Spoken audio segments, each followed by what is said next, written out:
Hello everyone, welcome back. You're watching Empyrion Galactic Survival episode 208. I'm Enigmaeus and today we're continuing with the interior work on our USS Discovery hybrid build.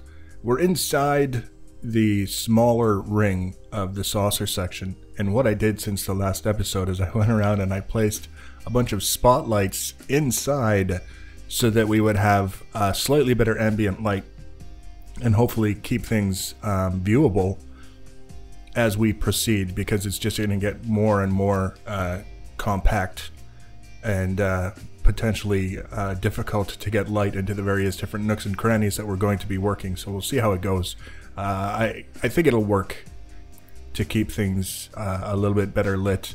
And I still have the option, which I haven't done yet, but I will shortly, of turning on the suit light. I was so busy with the spotlights I completely forgot about it. So in the last episode, we laid out some circles on the ceiling that were basically representing the walls going around, following the part of the saucer section, the ring. And then we've got some, I refer to them as spokes, on the floor that we placed, indicating the perpendicular walls to the ones that we've got on the ceiling. And now we have to go around and put everything into place and make them intersect and do all of the interesting things that they're supposed to do, so that when we're done, we're left with a bunch of rooms spread across 4 decks and hallways to make them accessible. So fairly straightforward. The whole idea with doing it this way is I wanted to avoid the scenario where I put in all the floors first and then I start making mistakes or changing my mind about certain things on one floor, and then I've got to try and keep it straight going through all the different floors exactly what it is. Even with the ability to clip through the blocks, that sounded like kind of a hassle. Considering how easy it is to put the floors in, because it's one kind of block, one kind of intersection with any other kind of block. And it's moving in one direction and doesn't have any particular contours that aren't clearly defined by the outer walls of the saucer section. So it's very, very easy to place the floors. And if we save those for last, then we give ourselves a lot more ease in viewing what's going on across the different floors and building those different floors out so that they're identical. As you can see here, we're basically building the walls of 4 floors, or 4 decks, I guess would be more accurate, at a time. There's nothing saying that the decks have to be identical from one to the next. Structurally, it's probably, if we were thinking in terms of actual physics, it's probably a little bit stronger to have them the same from one deck to the next, because then they're basically reinforcing one another. One way or the other, there was never a rule that said that I had to do it with all of the decks identical in terms of the layout, but I just felt in terms of the look that I was going for in the scenario that we're working in, that being a circle, it would just be a whole lot easier to treat them all exactly the same, all of the different decks. They'll be very consistent as you move from one to the other, and there wasn't really a whole lot else that I felt was worth experimenting with in terms of changing up the layout of the decks from one to the other that would justify the extra complication of doing so. So if we have a different idea for a different kind of layout that we want to experiment with, we can do that in the main hull area. We can do it in the outer ring of the saucer section. There's all kinds of things that we can do, but from one place to the next, it's just easier if we kind of line everything up and get it working the way we're happy with, and then call it a day. So you can see, one of the things that kind of I wasn't expecting, and I should have been, was the transitions between the circles on the ceiling and the perpendicular counterparts on the floor, is how to make those transition together at the more complicated angles, like the 22.5 degree angles. We've got different things coming together. They don't do it quite as nicely as I might have liked. But I mean, we get it to work, but it was a little bit, it caught me off guard in terms of looking at it and saying, okay, now how are we going to make all of this fit together? So we end up with a few weird angles in the corners of some of the rooms, which I'm absolutely okay with. And we were able to maintain the shape of the layout guides that we placed in the last episode. Now, one of the things that I did after the last episode, I went around and I did all of the layout for the remainder of the circles, the remainder of the spokes, got all that done because we'd basically covered enough of everything to give you guys a pretty clear indication of what was going on. It wasn't especially complicated once you get started and see exactly what I was doing. And then I went around and I converted those circles on the ceilings to the straight hallways that we were talking about in the last episode. I didn't want the typical voxel kind of circle thing where it's very bumpy and very uneven. So the hallways are always, they have curves to them as they go around, as they adjust around to follow the shape of the saucer section. But the hallways are straight as it's doing it. There's no odd looking bumpies that only make sense if you think of things in terms of a voxel kind of environment. So I'm pretty happy with the way that turned out. I also did some adjustments to the layouts of the spokes on the floor, because after getting them all set up and laid out, recording the episode, releasing it, and then coming back and looking at it, the ones that were going off at 22.5-degree angles, and using those blocks specifically, regardless of what angle they were using, they were a little bit off. They weren't quite centered as I would have liked them to have been. So I just adjusted them so that they were a little bit closer to center, and that's basically all I've done between the last episode and this one, was to get those squared away and taken care of so that we could focus on the actual placement of the walls themselves now that we've got the layout. So we're not going to be able to show you in this episode, we're definitely not going to be able to show you the entire thing. We're not going to have all the walls in this episode for this part of the saucer section. We'll have them all in for the next episode. But the key here is that this is actually far more time consuming than I'd really anticipated. And part of it is that this isn't something that I've done a lot in the past, setting up walls this way and, you know, intersecting the walls and building in the gaps and doing all these different things. So it takes a little while to come up with the tricks that speed things up a little bit and make things a little bit more efficient.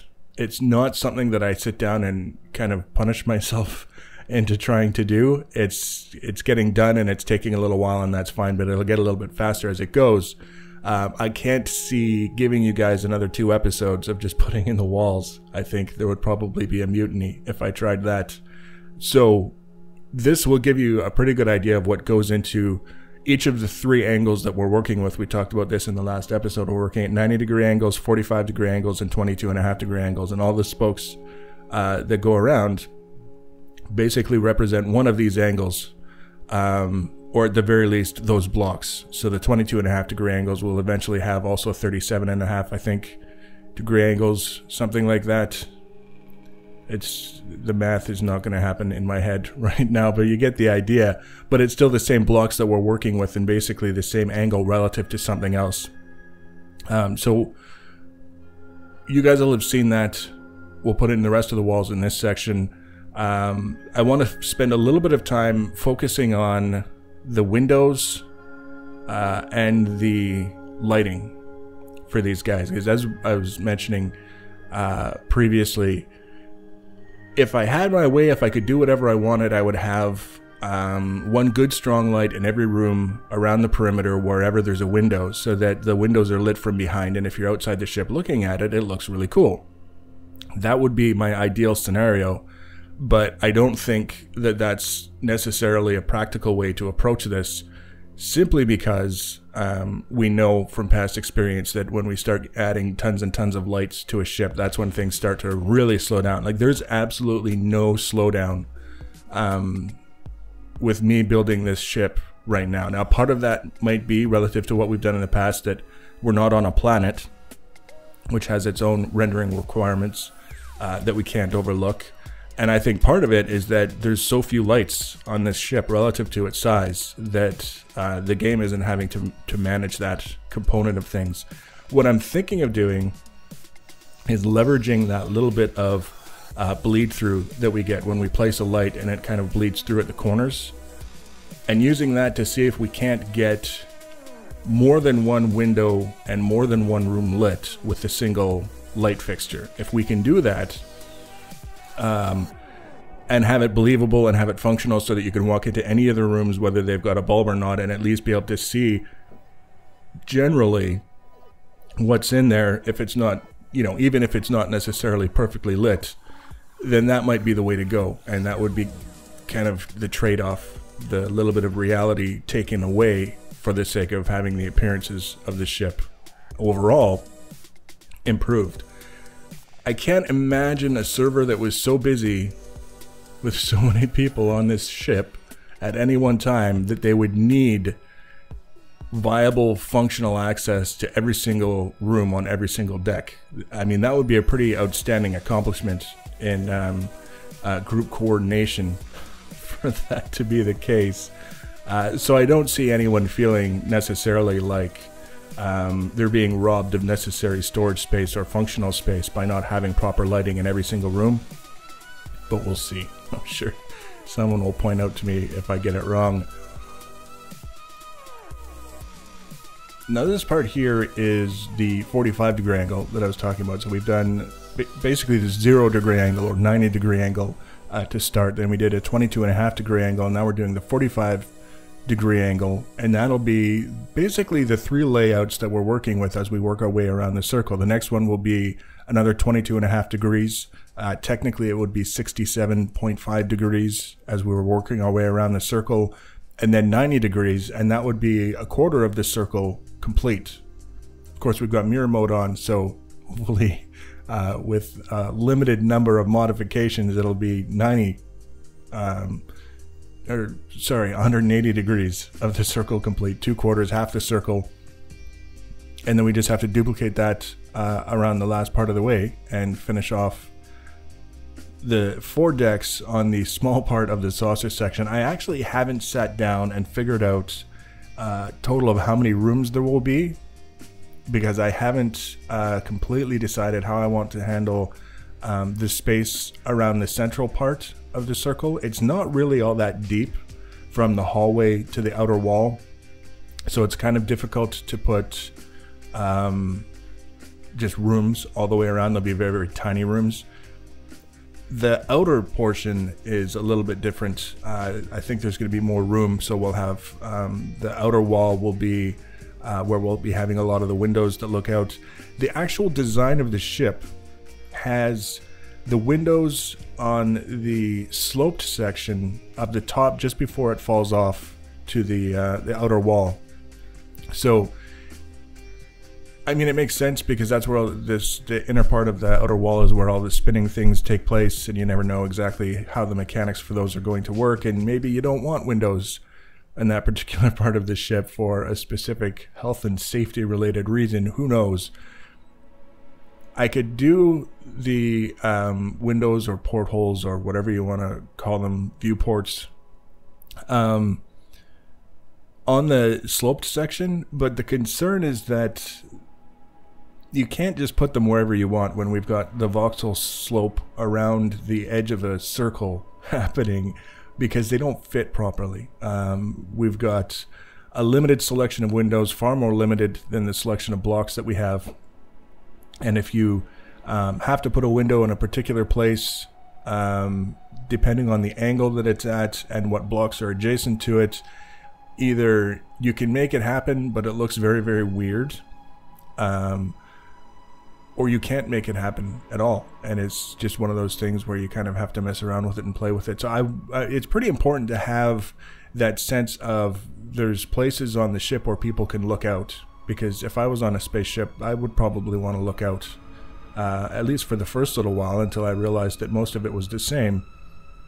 But I can't imagine doing the entire ship without that. It's going to be pretty straightforward to put the windows in the main hull section, because there's a lot more 90-degree angle action happening there that makes it just so much easier. But the saucer sections are going to take a little bit of thought and messing around until we can come up with something that not only makes sense, but also works within the rules defined by the voxel universe. So we've got the 45-degree spokes, the walls are in, and now we're connecting the perpendicular walls that are attached to the things that used to be circles on the ceiling, and that will basically be the end of this particular section of the build, getting those 3 angles in place, the layouts in place. So now at the very least we have something that we can refer to as we're working our way around the rest of the circle. It'll save a little bit of time that way, and also some of the mechanics of just what to place and when and in what groups to place them in will make it go a little bit faster. The next episode will be picking up right where we left off, assuming everything else is done. We'll take a quick look at the rooms with all the floors in place and some of the doors and such, and then we'll be looking at the lights and the windows. So if you want to be notified about the next episode, the easiest way to do that is to subscribe to my channel or follow me on social media. Links for social media are always in the information section below the video. Feel free to leave your comments and feedback. Thanks for watching, guys, and take care.